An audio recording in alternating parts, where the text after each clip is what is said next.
kulanti wacan wanaagsan daawada soo dhaw waxaan kula wadaagayaa mid kamid ah musharaxiinta xilka madaxweynaha u tartamaya sanadka 2026 oo arin la yaab la jeediyay dawladana ku tilmaamay inay u dhaqmayso sida Yahuudda Israa'iil ay u gashay marinka Gaza maadaama burbur xoogan ay ka geysatay wadankiina guud ahaan jabhad oo u qaybsamay isagoo ku tilmaamay maamul goboleedyada Puntland, Jubbaland, Hirshabelle iyo sidoo kale maamul goboleedyada Galmudug, Koonfur Galbeed ee dalka ka jira inay yihiin kuwa jabhad u sameysmay ama qabali u sameysmay burburna uu horseedi kara guud ahaanba dalka. Musharaxan oo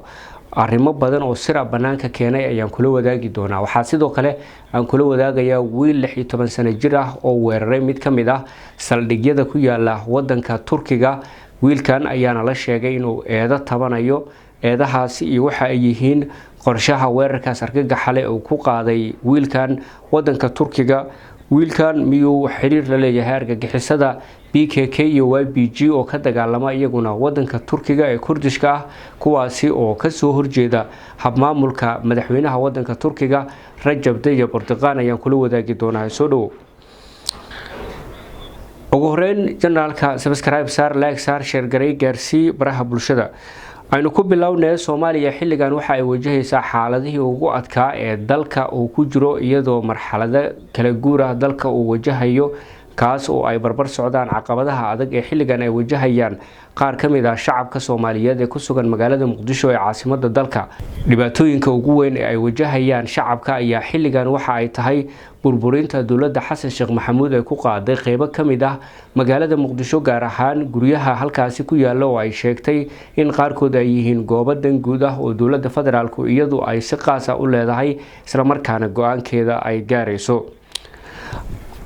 haddaba mid kamid ah musharaxiinta u taagan xilka madaxweynaha Jamhuuriyadda Federaalka Soomaaliya oo lagu magacaabo musharax Suldaan Cabdiqani Qorane ayaa waxa uu weerar afka ku qaaday dawladda federaalka Soomaaliya. dawladda ayaana tusaale waxa uu soo qaaday dawladda Yahuudda Israa'iil sida ay yeeshay marinka Gaza oo ay burbur xoogan u geysatay. wuxuu yiri dawladda Xasan Sheekh Maxamuud waa dawlad u dhaqmaysa habka Yahuudda Israa'iil ee weerarada isdaba jooga ku haya guud ahaan marinka Gaza isla markaana burburka xoogan u geystay guud ahaanba deegaanadaasi isagoo sheegay in dhibaatooyinka ugu weyn ee hadda ay geysanayso xukuumadda iyo dawladda federaalka Soomaaliya ay tahay burburinta dhulka danta guud loo geysta kaasi oo aanan cidna lagala tashanin isla markaana dastuurkii la jabiyay. maamul goboleedyada dalka ayuu ku tilmaamay ninkan inay yihiin kuwa iyaguna u dhaqmaya habjabhadeed ama hab qabiilaysi. wuxuu yiri maanta dawladda dalka ka jirto waxa ay burburinaysaa nidaamkii rajada laga qabay muddada dheer ama muddada 33 sano ah dadka Soomaaliyeed ay naawilayeen kaasi oo qayb ka ahaa yidilada nabadgelyo dawladis ee dalka. welina xilligan ma muuqdo oo dawladda Xasan Sheekh Maxamuud waxay u dhaqmaysaa sida dawladda Yahuudda ah ee Israa'iil sida ay marinka Gaza burburinta xoogan ay ugu haysato dhibaatooyinka ay uga geysanayso maalin waliba had iyo jeer iyagoo oo baneestay dhiigga shacabka Soomaaliyeed boobka dhulalka danta guud ku xadgudubka dastuurka iyo arrimo kale ayuu sheegay isagoo tusaalaha hadda ugu fiican ee dawladda lagu micnay kara ay tahay dawladda Yahuudda habka ay u dhaqmayso xilligan. musharaxan oo ayaa la sheegay inuusan hadalkan ka fiirsanin markii uu jeedinayay iyada oo lagu eedeeyay in dawladda federaalka Soomaaliya guud ahaan shakhsi uu xumaan kara laakiin uu ku micneeyo inay tahay dawladda Yahuudda sida u dhaqmayso kale ay u dhaqmayso.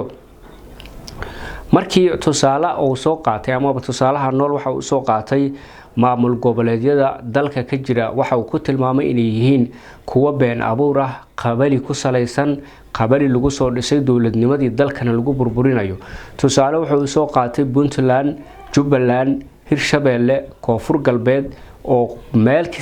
kasta ay wax inay oodatay iyadoo calan ay samaysatay haddana beelihii lagu buunbuuniyo maalin waliba dadkiina lagu xasuuqay buu yiri waana kuwa been abuur ah oo dalka iyo dadka Soomaaliyeed xilligan burbur sokeeyo u keeni kara.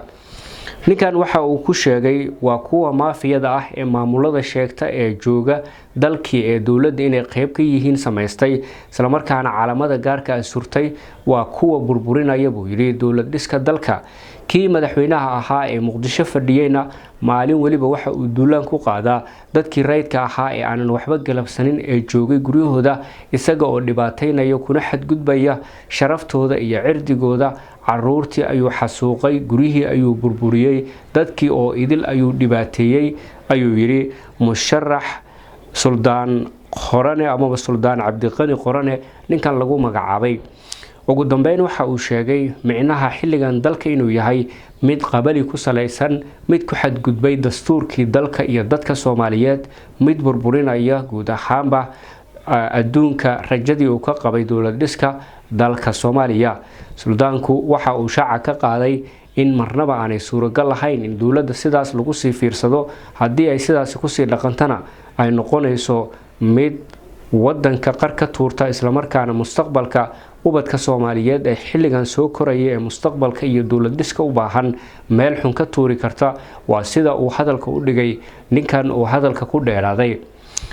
wuxuu yiri yahuudda Israa'iil maanta sida ay marinka Gaza u xasuuqayaan ee ay u burburinayaan ubadkii caruurtii haweenkii ay u laynayaan waad arkaysaan sidaas ayaa lagu micnayn karaa dowladda Xasan Sheekh Maxamuud iminka uu hogaamiyo maadaama dib badan ay ku hayso ama culeysyo badan ay ku hayso guud ahaanba dadkii Soomaaliyeed iyo dalkii Soomaaliyeed ayuu yiri ninkan oo hadlayay hadalka ninkan ayaa waxa uu ku soo aaday xilli xaalada adag guud ahaanba dalka uu wajahayo gaar ahaan magaalada Muqdisho oo la isku hayo xaaladaha siyaasadeed xaaladaha doorashooyinka barnaamijyo Xasan Sheekh Maxamuud looga soo horjeedo iyo arrimo kale ayaa hareeyay magaalada Muqdisho ee caasimadda dalka Soomaaliya tani ayuuna ku sheegay inay tahay mid micno darro xilligan u horseedayso dalka iyo dadka Soomaaliyeed labadubana dib iyo sidoo kale ku xadgudubka dastuurka u horseedi karta waa sida uu sheegay Suldaan Qorane oo ah musharax madaxweyne ugu dambeyn waxa uu soo jeediyay baaq nabadeed iyo sida loogu baahan yahay in dalka marxaladaha adag ee xilligan uu wajahayo in laga samato bixiyo tani ayuuna sheegay in loo baahan yahay in guud ahaan hal meel looga soo wada jeesto si loo gaaro xal waara oo ku aadan howlahan hadda aan soo sheegnay ee eedaha looga tabanayo dowladda dhexe ee federaalka Soomaaliya dhanka kale wadanka Turkiga wiil 16 sano jir ah ayaa waxa uu weeraray mid kamid ah saldhigyada ku yaala wadanka Turkiga mar qura ayaa waxa la maqlay goob aad u mashquul badneed oo ay ku yeeleen mid kamid ah xarumaha dowladda in ninkan oo weerar ku qaaday iyadoo halkaasi qaraxyo laga maqlay baraha bulshada ayaa lagu baahiyay weerarkaasi halkaasi ka dhacay wiilkan ayaa waxa lagu qorayay baraha bulshada in goodood badan uu sameynayo amaba muujinayo amaba uu ka goodoodsan yahay waxyaabo badan oo uu tabanayo ninkan oo aanan faahfaahinin waxyaabaha uu tabanayo ayaa la sheegay inuu yahay wiil aad u daayar isla markaana isticmaalayay hubka fudfudud oo ku weeraray mid kamid ah saldhigyada halkaasi ku yaala mar qura ayaa waxa la maqlay rasaas iyo sawaxanka dadka aadka u faraha badan leh ee cilqayla dhaanta iyo jeedinaya lama shaacinin qasaaraha ka dhashay intuu la egyahay wiilkan ayaana xogaha horudhaca ee la helay boolisku waxa ay sheegayaan in kooxaha argagixisada ah ee YPG iyo PKK lagu magacaabo ee ka dagaalamo wadanka Turkiga ayaa waxa uu sheegay inuu xiriir la lahaan karo mar waliba inkastoo arintan faahfaahin guud laga bixinin arintan ayaa waxa ay ku soo aadaysaa tan iyo markii la doortay Erdogan inaysan wadankaasi uusan ka dhicin weerarada noocan oo kala ah iyo sidoo kale weeraro lagu qaado goobo muhiim ah oo dadka ay isugu yimaadaan iyo sidoo kale xarumo dawladeed rasaas ayaa laga dhex maqlay gudaha xarumahaasi welina lama faahfaahinin qasaaraha dhabta ah boolisku waxa uu sheegayaa ninkan inuu xiriir la leeyahay kooxaha argagixisada balse arintaasi lama hubo ninkan yar ee 16 sano jirka ah waa mid godoodsan waxa uu ka godoodsan yahayna lama garanayo ayaa laga soo xigtay mid kamid ah dadka goobahaasi ku sugnaa oo isagu argagaxsanaa xilli uu hadlayay weerarkan ayaa ah weerarkii ugu horeeyay ee ka dhaca tan iyo markii la doortay Recep Tayyip Erdogan gudaha wadankaasi Turkiga iyadoo Turkigu uu ahaa meel nabadgelyo iyo xasilooni ay ka jirto. dowladda Turkiga weli ma aysan faahfaahinin, balse arrintan waxa ay ku sheegtay in baaritaano dheeri ah ay sameyn doonto isla markaana tallaabooyin ay qaadi doonaan haddii ay caddaadaan baaritaanada ku aadan ninkan argagixisada uu xiriir la leeyahay, maadaama uu yahay nin 16 sano jir ah oo aanan gaarin heerarkii qaangaarnimo ee dhalinyaranimo sida lagu baahiyay qoraalada la soo saarayay iyo qaar ka mid ah dadka qayladhaanta muujinayay oo la soo xigtay.